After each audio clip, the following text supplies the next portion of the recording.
Episode की शुरुआत में हम देखते हैं वो घोस्ट ली की ओर पास आ रही होती है और जब वो ली के पास आती है तो ली को ऐसा लगता है कि उसकी सारी एनर्जी ड्रेन हो रही है। वो उस घोस्ट को कहता है कि रुको, क्या मैंने तुम्हें बचाया नहीं था। वो ली से दूर हट जाती है और कहती है वो सॉरी मुझे माफ़ कर दो। उसके बाद हम देखते हैं वो ली का सर पकड़ती है और उसे अचानक से अपनी तरफ खींच लेती है। अगले सीन में हम देखते हैं वो दोनों बैठे हुए होते हैं और ली हंस रहा होता है और ली कहता है उससे कि तुमने अभी मुझे अपना वो घोस्ट कहती है कि मेरा भी एक नाम है, तुम मुझे लिल यू कह के बुला सकते हो। तभी ली का फ़ोन बजता है और ये मास्टर का फ़ोन होता है। वो उससे कहते हैं क्या तुम मारे जा चुके हो अभी तक। ली उससे कहता है आखिर तुम्हारा इन सभी से क्या मतलब है। मास्टर उससे कहते हैं कि क्या तुमने मेरी एक भी बात सुनी थी। मैंने तुमसे ये कहा था कि घोस्ट के दिया हुआ कोई भी चीज़ तुम्हें एक्सेप्ट नहीं करनी है। जब तुम घोस्ट की कोई भी चीज़ एक्सेप्ट कर लोगे तो वो तुम्हारा हर जगह पीछा करेंगे। अब तुम्हें कैसा लग रहा है। ली उनसे कहता है कि मैं ठीक हूँ, ये मुझे नुकसान नहीं पहुँचाने वाली है और बाय द वे मैंने उस ड्रॉप आउट स्टूडेंट के बारे में बहुत सारी इन्फॉर्मेशन भी निकलवा ली है। अब इसके आगे क्या करना है। मास्टर उससे कहते हैं आगे क्या, तुम वहाँ पर जाओगे। और इधर ली अपने मन में सोच रहा है कि ये स्कैमर मेरी कोई भी मदद नहीं करने वाला है। सीन चेंज होता है, हमें एक बहुत ही सुंदर सी जगह को दिखाया जाता है जहाँ पर ली जा रहा होता है। वो जो अंकल नाव चला रहे होते हैं वो ली से पूछते हैं कि तुम कहाँ जाना चाहते हो बच्चे। ली उन्हें बताता है कि वो जैंगुगन विलेज जाना चाहता है। वो अंकल पूछते हैं कि तुम वो विलेज क्यों जाना चाहते हो, वो विलेज बहुत अजीब है। ली अपने मन में सोचता है, ऐसा लगता है कि ये आदमी उस जगह के बारे में जानता है। ली उससे कहता है मैं एक ऐसे पर्सन को ढूंढ रहा हूँ जिसका नाम है जैंग जोंग, क्या आप इसके बारे में कुछ भी जानते हैं सर।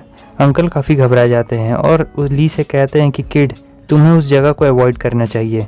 ली उनसे कहता है क्या वहाँ पर कुछ बुरा हुआ है। अंकल उसे बताते हैं कि मैं तुमसे एकदम साफ और सीधे सीधे बताना चाहता हूँ कि वो प्लेस बहुत ज़्यादा गंदी है और जैंग जोंग बहुत समय पहले ही मारा जा चुका है। वहाँ जाने का कोई भी फ़ायदा नहीं है। मैं बोट को घुमाता हूँ, हम वापस चलते हैं। ली उनका हाथ पकड़ लेता है और कहता है कि प्लीज़ बोट को वापस से मत घुमाइए, मुझे बताइए कि आखिर वहाँ पर क्या हुआ था। ली अपने जेब से एक नोट निकालता है और उनसे कहता है सर प्लीज़ आप मुझे बचाइए, वो कैसे मरा था। अंकल उसे कहते हैं तुम्हारी हिम्मत कैसे हुई, तुम्हें क्या मैं एक ऐसा आदमी दिखता हूँ जो पैसों पर बात मान जाएगा। ली अपनी जेब से एक और नोट निकालता है और कहता है कि एक और के बारे में आपका क्या ख्याल है। इस दुनिया में ऐसी कोई भी चीज़ नहीं है जिसे पैसा सॉल्व नहीं कर सकता है। उसके बाद अंकल उसे बताते हैं तो देखो जैंग जोंग की कहानी कुछ इस तरह है। अंकल उसे बताते हैं कि जैंग जोंग एक ऑर्फन था और वो सिटी में पढ़ता था और एक दिन वो अचानक से वापस आ गया और फिर कुछ दिन बाद उसके घर में आग लग गई और वो उसमें मारा गया और फिर जब वहाँ कुछ भी बचा था वो उसकी राख थी। ली उनसे कहता है तो इसमें इतनी अजीब सी कौन सी बात है, हो सकता है ये बस एक एक्सीडेंट हो। अंकल उससे बताते हैं कि ये अजीब सी बात नहीं है, अजीब सी बात यह है कि एक दिन अचानक से जैंग जोंग वापस से जिंदा हो गया। अभी कुछ हफ्ते पहले जब कुछ नेबर्स उसके घर के पास से गुजर रहे थे तब उन्होंने उसी को वापस से देखा था। और अंकल उससे ये भी कहते हैं कि मेरी बात सुनो, तुम्हें उस श्रापित विलेज में नहीं जाना चाहिए। ली उन्हें पैसे देते हुए कहता है सर आप मेरी चिंता करते हुए अपनी परेशानी मत बढ़ाइए, मैं इन सभी सुपर नेचुरल चीज़ों पे भरोसा नहीं रखता हूँ, इसलिए मैं इन सभी चीज़ों से बिल्कुल नहीं डरता हूँ, प्लीज़ आप मुझे वहाँ पर ले चलिए। और इधर वो अपने मन में सोच रहा होता है कि मैं यहाँ पर नहीं रुक सकता हूँ जब तक मैं सभी चीज़ों का पता ना लगा लूँ। अंकल उससे वो पैसे ले लेते हैं और कहते हैं ठीक है, देखो ये सब पैसों के लिए बिल्कुल नहीं है, तुम इतना ज़्यादा जिद कर रहे हो इसीलिए मैं तुम्हें वहाँ पर ले जा रहा हूँ। सीन चेंज होता है, हम देखते हैं कि वो उस जगह पर आ चुका होता है और वो जगह बहुत ज़्यादा अजीब होती है। तभी ली को अचानक से महसूस होता है कि कोई उसके पीछे है। ली अपने मन में सोचता है आखिर मेरे पीछे कौन है और वो बहुत ज़्यादा डरा हुआ भी होता है। हम देखते हैं कि ये लिलवू होती है और फिर ली उससे कहता है कि तुमने तो मुझे इतना डरा दिया था कि मुझे मौत ही आने वाली थी। उसके बाद ली उससे कहता है क्या तुम मेरा पीछा इसलिए कर रही हो क्योंकि मैंने तुम्हारे ये फ्लैश लिया है। लील इसका जवाब नहीं देती है और वो कहती है आखिर तुम यहाँ पर क्या कर रहे हो। ली उसे बताता है कि वो जैंग जोंग की तलाश कर रहा है, मगर मेरा लक इतना ज़्यादा ख़राब है कि मुझे ऐसा लगता है कि वो अभी भूत बनकर कहीं पे घूम रहा होगा। लिली उससे कहती है क्या तुम यहाँ पर सारी रात रुकने वाले हो। ली उससे कहता है हाँ, क्या यहाँ पर कोई अजीब सी बात है। लिली उससे कहती है हाँ, ये जगह बहुत ज़्यादा खतरनाक है।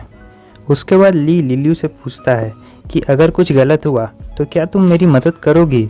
लिली उससे कहती है हाँ मैं तुम्हारी मदद कर सकती हूँ, लेकिन उसके बदले में मुझे टीवी प्रोग्राम दिखाना होगा। ली उससे कहता है अगर तुम मेरी मदद करोगी तो मैं तुम्हारे लिए एक बहुत अच्छा सा शो ढूंढ लूँगा। और वो इस बात को सुनकर बहुत ज़्यादा खुश हो जाती है। इधर ली अपने मन में सोच रहा होता है कि ये काम तो बहुत ज़्यादा आसान था। उसके बाद ली उससे कहता है ठीक है, मैं यहाँ पर रेंट पे कोई जगह लेने की देखता हूँ और मैं इस फ्लैश के पीस को यहीं पर छोड़ देता हूँ ताकि तुम जितना मज़ा करना चाहो कर सकती हो। लिलियो कहती है ठीक है, डील रहा, मैं तुम्हारी मदद करने के लिए तैयार हूँ। उसके अगले सीन में हम देखते हैं कि लिलियो अपनी जैकेट उतारने लगती है और वो धीरे धीरे ली के पास आ रही होती है। आपको क्या लगता है यहाँ पर क्या होने वाला है? उसके बाद हम देखते हैं कि ली ज़मीन पर बैठ के खांस रहा होता है और लिल उससे कहती है कि मैंने तुम्हारी यंग एनर्जी को सप्रेस्ड कर दिया है, जिससे घोस्ट तुम्हें ढूंढ नहीं पाएंगे जल्दी से, वो तुम्हें आसानी से डिटेक्ट नहीं कर पाएंगे और फिर वो तुम पे हमला भी नहीं कर पाएंगे। ली अपने मन में सोच रहा होता है ये लड़की, क्या इसे मुझे चोट पहुंचाने में बार बार मज़ा आता है? और इस तरफ उसका मशरूम भी खड़ा हो जाता है। वो अपने मशरूम को कह रहा होता है आखिर तुम इतना ज़्यादा एक्साइटेड क्यों हो रहे हो, ये बस एक घोस्ट है, आखिर कोई इतना ठरकी कैसे हो सकता है? लिलियो कहती है कि देखो वो वहाँ पर है। ली कहता है कहाँ पर? लिलियो कहती है कि देखो वहाँ पर है। इधर हमें ज़ैंग ज़ुआंग को दिखाया जाता है। लिलियो ली का हाथ पकड़ लेती है। ली उससे कहता है आखिर तुम क्या कर रही हो? लिलियो कहती है कि चलो हम उसे सामने से जाके देखते हैं। जब वो दोनों सामने जाते हैं तो वो देखते हैं कि वो रस्सी से टंगा हुआ होता है। इधर ली अपने मन में सोच रहा होता है कि उस बोटमैन ने तो कहा था कि इसका घर आग में जल गया था, या फिर इसे किसी और ने मार दिया है। उसके बाद ली उसके पास जाता है और कहता है हे ज़ैंग ज़ुआंग, आखिर तुम यहाँ पर क्यों मरे? क्या तुम उस फायर इंसिडेंट के बारे में जानते हो? और बस हमारे ये एपिसोड भी यहीं पे ख़त्म होता है। लेकिन जाने से पहले मैं आप सभी से एक बात पूछना चाहता हूँ, क्या आपको ये कॉमिक वैसा लग रहा है कि इसमें बहुत सारे वो वाले सीन्स हैं? मैं बस आप सभी से ये बात पूछना चाहता हूँ। अगर आपको लगता है तो आप कमेंट में लिख के बता सकते हैं, क्योंकि आजकल ऐसे बहुत सारे कमेंट्स आ रहे हैं कि पहले तुम बहुत अच्छे कॉमिक्स करते थे, अब तुम बस यही सब कॉमिक्स कर रहे हो जिसमें ये सब सीन ज़्यादा होते हैं। तो भाई मैं इसमें क्या कर सकता हूँ, क्योंकि आजकल तुम कोई भी कॉमिक उठा के देख लो, उसमें थोड़ा बहुत ऐसा सीन तो रहता ही है, तो इसमें मेरी क्या गलती है? तो बस मुझे इतना ही कहना था। अगर आपको ये वीडियो अच्छी लगी तो लाइक कर दे, चैनल पे न्यू है तो सब्सक्राइब कर दे और कमेंट करके बताएं कि आपको ये वीडियो कैसी लगी। तो फिर मिलते हैं आपसे नेक्स्ट वीडियो में, तब तक के लिए बाय बाय।